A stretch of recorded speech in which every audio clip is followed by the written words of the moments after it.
We start in the Czech Republic, who beat England by 2-1. Ian, you told me that this is their first defeat in qualifying for 10 years. Yeah, remarkably it is, and it was a fully deserved defeat England were as terrible. well. Yeah, they were poor today, they were sloppy, and I think Gareth Southgate has said afterwards, this shows how far we've got to travel to really be competitive and realistic in taking on the top teams, because Czech Republic aren't one of the top teams. Nope. And Czech Republic deserved the win, really. They were pretty enterprising, and England weren't at it, and you'd have to question the selection a little bit, I think, as well. Where in particular? Central defence, I think. I'm not a great Michael Keane fan there. I think people like Tarkowski, who plays at Burley, who's a tough, physical central defender. Stones might come back, but he blotted his copybook a bit in the summer. So what about the two fullbacks as well?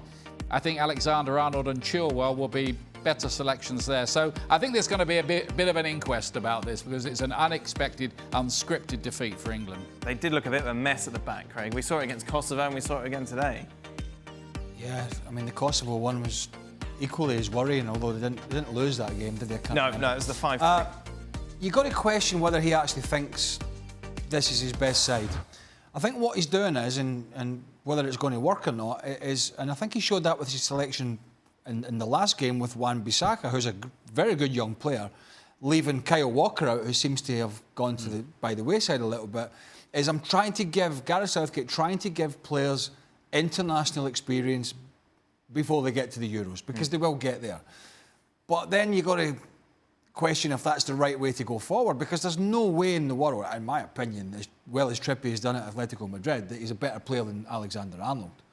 And you could argue that Chilwell, who's on the radar of quite a few bigger clubs, is in a better state than Danny Rose, who has been in a Tottenham side that is struggling. So I just wonder if he's tinkering a little bit too much. It won't affect the qualification, but it might affect him once they get to the Euros.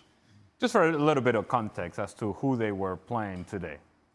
The goal scorer, Ondrasik, for that second goal, has been a part-time starter for FC Dallas throughout the course of the season. Known as the Cobra. Well, yes. What I would tell you is that he's a guy that at the beginning of the year was not playing and now has come on and scored a few goals for FC Dallas in Major League Soccer. Well, that's the guy who scored the game winner today against England. So my point is, this isn't exactly the best and biggest and bravest and best version of the Czech Republic that we have ever seen. And so even if indeed he's tinkering, even if indeed he's rotating, even if he's giving opportunities, you see the players out on the field, men for men, 1v1, against this version of the Czech Republic, you have to say England should be winning this game and should not be played off the park as they did for long stretches of time. So from that point of view is when it gets embarrassing. From that point of view is that it gets worrisome, that you're thinking, well, if you lose to Germany, if you lose to France, if you lose to those sort of teams, the Netherlands, and so on and so forth, you say, all right, okay, we can accept that. But losing to this version of the Czech Republic, that's unacceptable.